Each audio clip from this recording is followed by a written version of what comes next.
बागेश्वर धाम एक तो ये नाम है, उसके अलावा धीरेन्द्र कुमार शास्त्री महाराज या फिर बागेश्वर धाम महाराज सरकार। उम्र सिर्फ करीब 27 साल होगी, एकदम बिल्कुल नौजवान, लेकिन अचानक सुर्खियों में और चर्चा में हर न्यूज़ चैनल पर। और उसकी वजह जो साथ में जोड़ी जा रही है वो है जादू टोना और अंधविश्वास को लेकर। तो इस पर तमाम तरह की बातें हो रही हैं, लेकिन एक चीज़ जो मैं यहाँ पे बताऊँ कि इस वक्त तक बागेश्वर धाम के खिलाफ कोई मुकदमा दर्ज नहीं है, कोई एफआईआर दर्ज नहीं है, तो इसलिए कानून को ज़रूरत नहीं है, लेकिन फिर भी बातें हो रही हैं। तो बहुत सारे लोगों ने, क्राइम तक फैमिली मेंबर ने लिखा कि ये पूरा मामला है क्या, क्यों बागेश्वर धाम का अचानक नाम सुर्खियों में है, क्या वो चमत्कार या अंधविश्वास की लड़ाई है, वो सारी बातें क्या है। तो मुझे लगा कि सारी कहानी आप तक सामने रखूं। तो बागेश्वर धाम की पूरी कहानी बाद में, पहले अचानक बागेश्वर धाम हिंदुस्तान में सुर्खियों में क्यों, अखबारों में, टीवी पर, न्यूज़ चैनल पर क्यों। ये असल में इसकी शुरुआत होती है इसी महीने के दूसरे हफ्ते में। बागेश्वर धाम नागपुर में थे और नागपुर में एक रामचरित्र चर्चा का आयोजन था जो चलना था वहाँ पर करीब 13 जनवरी तक। तो 5 जनवरी से शुरू हुआ था ये आयोजन नागपुर में, और वहाँ पे बागेश्वर धाम को 13 जनवरी तक रहना था और इसी में उनका दिव्य दरबार भी लगना था। लेकिन अचानक कहते हैं, इल्ज़ाम ये है कि 13 जनवरी से पहले ही 2 दिन पहले 11 जनवरी को 2 दिन पहले इस रामचरित्र चर्चा को बागेश्वर धाम ने ख़त्म कर दिया और नागपुर से वो निकल पड़े। अब यहीं से इस बाबा की चर्चा और विवाद की शुरुआत होती है। हुआ यूँ था कि महाराष्ट्र में जादू टोना और अंधविश्वास को लेकर एक कानून है कि वहाँ पे आप अंधविश्वास को बढ़ावा नहीं दे सकते, जादू टोना को बढ़ावा नहीं दे सकते। आपको मालूम है अपने देश में अंधविश्वास, जादू टोना की वजह से बहुत सारे लोगों की जान भी गई है, बहुत सारे अक्सर हादसे होते रहते हैं। तो इसीलिए महाराष्ट्र में कानून बनाया गया कि जादू टोना या अंधविश्वास को हम बढ़ावा नहीं देंगे। Maharashtra anti superstition and black magic act इसको कहते हैं। तो इसी कानून के तहत इसमें करीब 6 महीने से लेकर 7 साल तक की सजा है। तो इसी कानून के तहत एक शख्स जो वहाँ पे इस तरह के अंधविश्वास के खिलाफ मूवमेंट चलाते हैं और उसी की एक कमेटी है, तो उन लोगों ने चैलेंज किया सीधे सीधे बागेश्वर धाम को कि ये जो आप करते हो दिव्य दरबार में कि लोगों को जानने का कि ये जो भी है कौन कहाँ से आया, बिना उससे बात किए हुए, बिना उसके बारे में जाने हुए आप पर्ची पर लिख के देते हैं इसका नाम ये फलाने जगह से आया, इसकी ये बीमारी है, और फिर आप उसको ठीक करने का दावा करते हैं। तो अगर आप में वाकई ऐसी कोई ताकत, कोई शक्ति है तो फिर ठीक है, आप यहाँ पे उसको साबित कीजिए नागपुर में। और अगर आप अपनी इस दिव्य शक्ति को जो आपको ऊपर वाले ने दे रखी है और आप साबित कर देते हैं कि आप सच में हर एक को पहचानते हैं, हर एक को जानते हैं बिना उसको मिले हुए, तो उस दिन इस कमेटी के लोग जो हैं वो वहाँ पे होंगे। और ये असल में कमेटी थी अंधश्रद्धा उन्मूलन समिति। तो इसके प्रेसिडेंट हैं श्याम मानव। उन्होंने इस दिव्य दरबार को एक तरह से ये कहा था कि एक भूत प्रेत को भगाने की दरबार लगा रखी है बागेश्वर धाम ने और लोगों को ये बेवकूफ़ बनाते हैं। तो उनका ये कहना था, चैलेंज दिया सीधे सीधे कि अगर आप में वाकई शक्ति है तो फिर आप जो भी उस दरबार में शामिल लोग होंगे हमारी मौजूदगी में, अब इसका मतलब ये था कि जो ये लोग हैं इनके भी कुछ लोग आएंगे, तो किसी के बारे में भी बागेश्वर धाम सच बता दें कि उसकी असलियत क्या है और अपना चमत्कार सबके सामने दिखाएं और दिखाएं कि हाँ वो वाकई किसी का भी सिर्फ चेहरा देखकर उसके बारे में सब कुछ बता सकते हैं। तो ये चैलेंज किया और साथ में ये भी कहा कि अगर उन्होंने अपने इस चमत्कार को साबित कर दिया तो ये कमेटी उनकी 30 लाख रुपए, श्याम मानव की जो कमेटी है अंधश्रद्धा उन्मूलन समिति, वो 30 लाख रुपए देगी। और अगर नहीं साबित कर पाए तो फिर Maharashtra anti superstition and black magic act के तहत कार्रवाई होनी चाहिए, मुकदमा दर्ज होना चाहिए, एफआईआर दर्ज होना चाहिए। तो श्याम मानव ने ये चैलेंज किया और इसके बाद से ये विवाद शुरू हुआ, क्योंकि 13 जनवरी तक नागपुर में रहना था बागेश्वर धाम को। लेकिन इस चैलेंज के बाद कहते हैं कि वो 11 जनवरी को ही नागपुर छोड़कर वो वहां से निकल लिए और यहीं से बागेश्वर धाम का नाम मीडिया में लगातार सुर्खियां में है। अब सवाल यह है कि ये पूरा मामला, ये पूरी सच्चाई है या फिर बागेश्वर धाम है क्या, और क्या वो नागपुर से इस चैलेंज को स्वीकार न करने के चक्कर में भागे। तो पहले सफाई, बागेश्वर धाम ने ये कहा कि पहले से उनका कार्यक्रम था छत्तीसगढ़ के रायपुर में भी, और 11 जनवरी को ही ये ख़त्म करना था। तो 11 जनवरी को ख़त्म किया। कोई मैं डर कर भागा नहीं, भगोड़ा नहीं हूँ, और मुझे 11 जनवरी को ही ख़त्म करना था। साथ में ये भी कहा कि मैं कोई चमत्कारिक नहीं हूँ, मैं कोई चमत्कार नहीं करता हूँ, मैं भगवान नहीं हूँ। तो ये पूरी सफाई मीडिया में अलग अलग चैनलों पर आ रहा है। लेकिन अब सवाल ये कि 27 साल का एक नौजवान जो अचानक बागेश्वर धाम बना, इसकी पूरी कहानी क्या है, कौन है ये, और अचानक जो सुर्खियों में आई ये आपको मैंने अभी बताया ही। कैसे चैलेंज किया गया कि आप अपने चमत्कार दिखाएं, और 30 लाख का कहा गया कि हम देंगे, लेकिन ऐसा हुआ नहीं। तब बागेश्वर धाम या फिर धीरेन्द्र शास्त्री, इनकी पूरी कहानी क्या है। तो असल में बागेश्वर धाम जो है ये मध्य प्रदेश के छतरपुर ज़िले में एक इलाका है गढ़ा, और उसी गढ़े में, अब इस छतरपुर या फिर गढ़ा आप मध्य प्रदेश में शायद वैसे ना समझें, एक और आसान तरीका समझने का वो ये है कि इसी मध्य प्रदेश में और इसी छतरपुर में एक जगह है खजुराहो, आपने नाम सुना होगा, हिस्टोरिकल प्लेस है। तो जो छतरपुर है उसी में खजुराहो भी आता है, और उसी में आता है गढ़ा, और इसी गढ़े में ये एक असल में बुंदेलखंड का ये इलाका है, और बुंदेलखंड के अंदर ही ये छतरपुर आता है, जो बागेश्वर धाम जहाँ पर है। बट ये बागेश्वर धाम शुरू से वहाँ पर नहीं था। इस गढ़ा गांव में असल में एक पहाड़ी हुआ करती थी, और वहाँ पर एक पहाड़ी थी और एक शंकर जी की मूर्ति लगी हुई थी। लेकिन जहाँ पे ये पहाड़ी और शंकर जी की मूर्ति थी, वहीं पे बराबर में ही, उस पहाड़ी के बराबर में गांव वालों ने एक तरह से एक शमशान भी बना रखा था। और उस पहाड़ी के करीब जब भी गांव या आसपास के लोगों में किसी की मौत होती, तो उसी शंकर जी की मूर्ति और पहाड़ी के करीब उस शमशान में ले जाकर अंतिम संस्कार किया करते। तो कई लोग इसी वजह से, चूँकि अंतिम संस्कार होता था, तो उसे मरघट की पहाड़ी भी कहा करते थे उस जगह को। और जहाँ पे अंतिम संस्कार या शमशान होता है उसके इर्द गिर्द बहुत सारे लोग भी होते हैं। और ये जो पूरा बेल्ट है बुंदेलखंड का, यहाँ पे अक्सर जादू टोना, ये छोटे छोटे गाँव में ये सारी चीज़ें वहाँ बहुत पुराने ज़माने से चली आ रही है। लोग, उनके पास इतने पैसे नहीं हैं, डॉक्टर भी ज़्यादातर वहीं पे झोला छाप रहते हैं। छोटी मोटी बीमारियों के लिए इलाज करा लिया तो ठीक, वरना फिर बाबा या फिर जो जादू टोना करने वाले हैं उनके पास ये लोग जाते हैं उम्मीदों से कि बीमारी ठीक कर देंगे, परेशानी दूर कर देंगे, गरीबी दूर कर देंगे। तो वहाँ पे ये अक्सर इस मरघट पहाड़ी के पास ऐसे बहुत सारे लोग जादू टोना भी क्या करते थे। धीरे धीरे वक्त बीता, फिर ये जो अपने बागेश्वर धाम यानी कि धीरेन्द्र शास्त्री हैं, इनके दादाजी ने उसी पहाड़ी के पास एक बालाजी यानी हनुमान की मूर्ति लगाई, और फिर वहीं पे एक छोटा सा मंदिर बनाया। अब उस मंदिर में पूजा शुरू, और धीरेन्द्र शास्त्री के दादा जो है वो वहाँ पे बाकायदा पूजा पाठ किया करते थे, और उन्हें दादा गुरु भी कहा जाता था। तो वहीं से इस एक तरह से बागेश्वर धाम की बुनियाद पड़ी, उस मरघट पहाड़ी के करीब गढ़ा इलाके में, जो खंडवा के छतरपुर में आता है। फिर धीरे धीरे वक्त बीता, धीरेन्द्र शास्त्री के दादा की मौत हो गई। उनके पिता जो है वो किसान थे, खेती बाड़ी किया करते थे। धीरेन्द्र शास्त्री बड़े हुए तो फिर पढ़ाई लिखाई, करीब कहते हैं 12वीं तक पढ़ाई लिखाई की।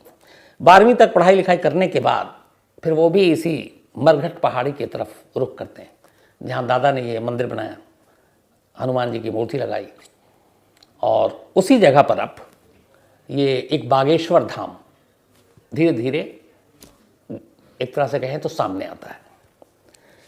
लेकिन शुरुआत में इस सब किसी का ध्यान नहीं गया, बागेश्वर धाम की तरफ नहीं, धीरेन्द्र शास्त्री की तरफ भी नहीं। फिर कहते हैं कि जब ये बागेश्वर धाम की बुनियाद रखी गई और दादा के बाद जब धीरेन्द्र शास्त्री ने इसकी कमान संभाली, तो उस वक्त वहाँ के लोकल मीडिया को बुलाया गया था, और ये रिकॉर्ड पर है। और लोकल मीडिया को बुलाकर कहा गया था कि बागेश्वर धाम है और यहाँ बहुत सारे चमत्कार होते हैं। तो लोकल मीडिया के लोग गए वहाँ पर, तो पूछा गया क्या क्या चमत्कार होता है। तो एक ये बताया गया था कि इस मंदिर में अगर कोई बल्ब लगाए तो बल्ब फूट जाता है, टूट जाता है। कुछ लोगों के इंटरेस्ट की चीज़ें थी, बाकी लोगों ने इसे छोड़ दिया। फिर लोकल मीडिया में कुछ कुछ खबरें छपी, उसके बाद नेशनल मीडिया ने भी इंटरेस्ट दिखाया नहीं। आपको पता है अपने बाबाओं की कहानियों की तो बाढ़ रहती है, भरी रहती है। तो शुरुआत में किसी का ध्यान इस बागेश्वर धाम की तरफ गया ही नहीं, न धीरेन्द्र शास्त्री की तरफ गया। धीरे धीरे वक्त बीता, अब छोटी मोटी लोकल मीडिया में धीरेन्द्र शास्त्री की चमत्कार की कहानियाँ आती रही। हालांकि वो एक कथावाचक के तौर पर इस मंदिर में कथा सुनाया करते हैं। फिर इसके बाद मीडिया में इतना कुछ हुआ नहीं, तो सोशल मीडिया जब धीरे धीरे बढ़ने लगी, तब धीरेन्द्र शास्त्री ने सोशल मीडिया का सहारा लिया। और इसके बाद सोशल मीडिया पे जब वो आए तो फिर उस अपने चमत्कार और बागेश्वर धाम की जब चीज़ें वीडियो डालने लगे तो फिर थोड़ी सुर्खियाँ मिलनी शुरू हुई। इसके बाद फिर एक अपने न्यूज़ चैनल भी होता है, एंटरटेनमेंट चैनल भी होता है और धार्मिक चैनल भी है, जो पूरे दिन आपने देखा होगा अलग अलग कथा और ये सारी चीज़ें जिस चैनल पर टेलीकास्ट होता है। तो ऐसे ही एक चैनल के साथ 2-3 सालों तक बागेश्वर धाम की इस कथा को और बाकी वहाँ पे जो सारी चीज़ें होती है उसको टेलीकास्ट किया गया। तो वहाँ से थोड़ा और ये पॉपुलर हुआ। फिर इसके बाद यूट्यूब चैनल, सोशल मीडिया पर अलग अलग तस्वीरें, वीडियो, लाइव कथा, लाइव चमत्कार, वो वैसी तस्वीरें जब आनी शुरू हुई तो फिर ये और मशहूर हुआ। अब उसमें ये कहा जाने लगा कि ख़ासतौर पर बागेश्वर धाम में वो लोग आते जो एक तो परेशान हाल होते, दूसरा शायद भूत प्रेत। तो ऐसे कई वीडियो हैं जिसमें लोग आ रहे हैं, अजीब तरह का वो बर्ताव व्यवहार कर रहे हैं और धीरेन्द्र शास्त्री जो है मंत्रोच्चार के बीच हाथ उनकी तरफ करते और वो सब फिर एक एक कर ठीक होते जाते। तो ये सारी चीज़ें वीडियो पे आने लगी। लेकिन असली जो मशहूर हुए धीरेन्द्र शास्त्री वो ये हुआ कि जब पर्ची कटनी शुरू हुई और लोग आने लगे बागेश्वर धाम में और दिव्य दरबार लगने लगा और दिव्य दरबार में बिना किसी को जाने उसके बारे में वो सब कुछ बताने लगे। अब ये चीज़ें लाइव भी दिखाई जाने लगी, ये चीज़ें सोशल मीडिया पर भी आने लगा। तो अब उसके लिए ये होता कि कुछ शख्स कैसे किसी के बारे में यूं ही जान सकता है और कौन कौन हिंदुस्तान के अलग अलग कोने से आ रहा है, लेकिन अब उसका नाम ये है, उसके पिता का नाम ये है, वो यहाँ रहता है, उसके परिवार में ये मुश्किल है, वो इसलिए यहाँ आया, उसके मन में ये 5 सवाल हैं, ये 6 सवाल हैं। ये सारी चीज़ें को कैसे मन की बात कैसे समझ सकता है। और ये लाइव परफॉर्म करके धीरेन्द्र शास्त्री बागेश्वर धाम सरकार वो दिखाने लगे। तो अब इससे लोग जो है वो ज़्यादा खिंचते चले गए कि ये तो चमत्कार है, क्योंकि सामने वाले के दिमाग में क्या है, सामने वाला क्या सोच कर आया, किन सवालों के साथ आया, किन परेशानियों के साथ आया, बिना बोले हुए सामने बागेश्वर धाम सरकार बता रहे। अब आलम यह हुआ कि इसी के बाद फिर सोशल मीडिया के ज़रिए देश नहीं फिर विदेश में भी नाम शुरू हुआ। ये भी कहा जाता कि फिर वो लंदन भी गए और वहाँ पे भी दिव्य दरबार लगाया। अब ये जो पर्चियाँ कटनी शुरू हुई तो वहाँ पे ये था कि बागेश्वर धाम आए, वहाँ पहले तो एक नारियल आप बांधें, फिर आपको ये जो पर्ची और अर्जी है असल में ये था कि ये हनुमान जी की तरफ से होगा और उसके ज़रिए बनेंगे धीरेन्द्र शास्त्री। तो पर्चियाँ कटने लगी, लोग आने लगे।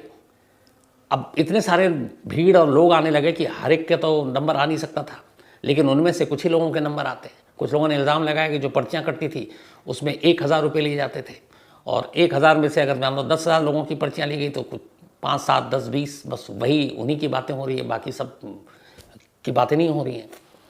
तो ये भी उनके विरोधी इल्ज़ाम लगाने लगे। अब हालांकि इसमें कितनी सच्चाई है नहीं मालूम, लेकिन इस पर्ची और ये कि बिना सामने वाले के सुने कि एक शख्स आया बैठा और वो अपनी मुसीबत बताए उससे पहले ही वो लिख कर उसके बारे में रखे हुए कि ये तुम्हारा नाम है, तुम मेरे पास ही आए, तुम अगर कुछ पर्ची पर लिख कर रहे हो तो तुम्हारी पर्ची में इतने सवाल हैं और ये दिखाया जा रहा है।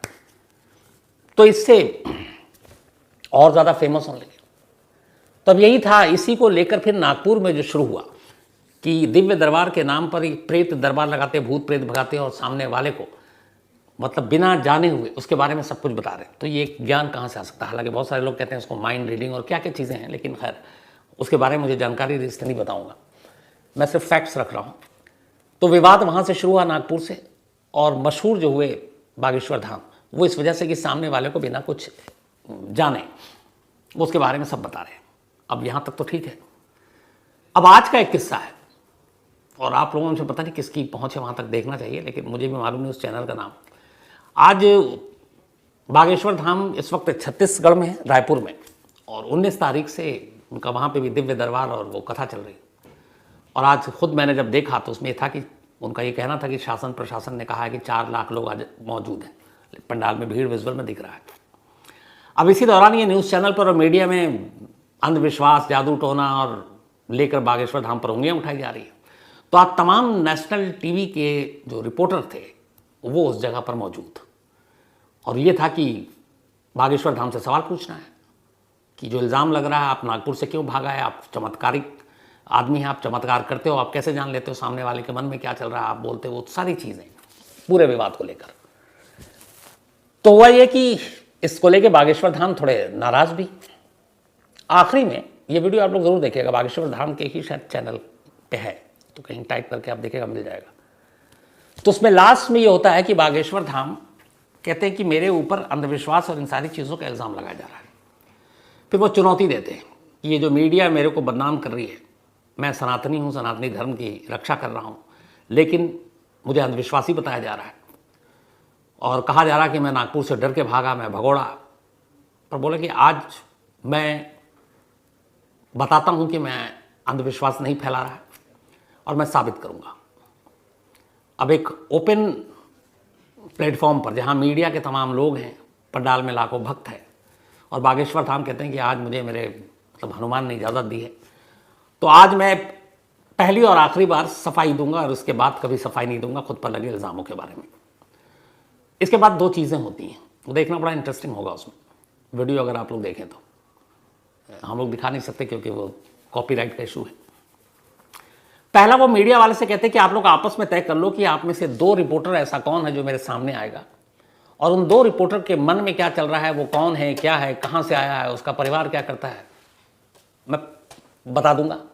बल्कि मैं ये भी बता दूंगा, आप लोग तय करोगे कि वो 2 रिपोर्टर कौन मेरे पास आने वाला है, मुझे अभी नहीं मालूम, आपको तय करना है, पर मैं उसका नाम पहले से पर्ची पर लिख कर रख लूँगा।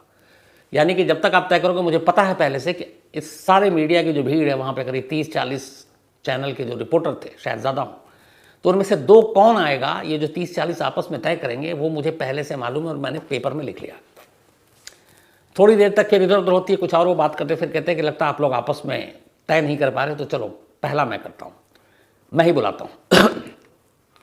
एक फीमेल रिपोर्टर की तरफ इशारा करते हैं और कहते हैं कि आप आओ।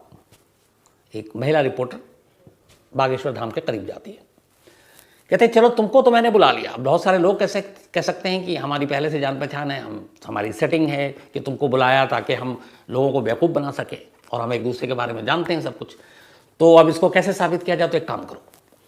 अब वो उस महिला रिपोर्टर से कहते हैं, फीमेल जर्नलिस्ट से, कि अब एक को आप लेकर आओ, इस पूरी पंडाल से किसी को भी, एक ऐसे शख्स को आप खुद चुनो और मेरे पास लेकर आओ, पर उससे पहले मैं ये पर्ची पे लिख रहा हूं कि आप किसको लेकर आओगे, मैं उसका नाम पूरा, उसका सब कुछ लिख के रखूंगा। अभी आपको पता नहीं है मतलब कि आप किसे लाने वाले हो, मुझे भी नहीं मालूम है, लेकिन आप जाओ, जहां से, जिस तरफ से, जिस शख्स को लेकर आना है आप लेकर आओ, बट मेरे पास उसका नाम पहले से है। तो तुमको बुलाया ये तो सबको पता है, लेकिन तुम किसको बुला रही हो ये मैं पहले से कैसे समझ सकता हूँ, लेकिन मैंने पर्ची पे उसका नाम लिख दिया।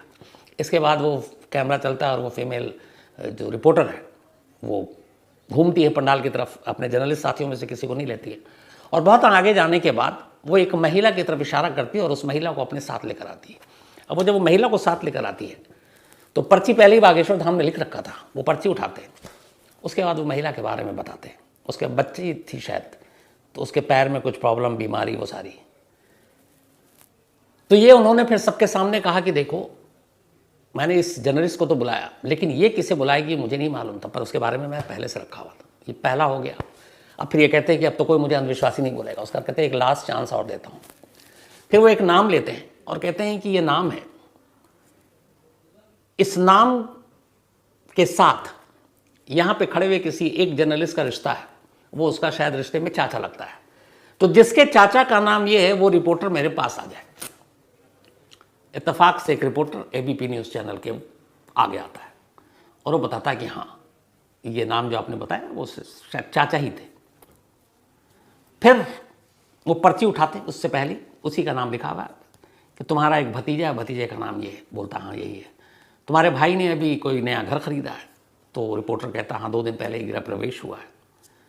तो वो सारी चीज़ें बता दी। उसके बाद वो रिपोर्टर कहता है कि मैं कभी भी मतलब अपनी जीवनी, अपनी लाइफ, अपने रिलेटिव, घर कहाँ रहता हूँ ये शेयर नहीं किया, लेकिन बागेश्वर धाम को सब पता। और वो कहता जो भी कहा सब सच कहा है।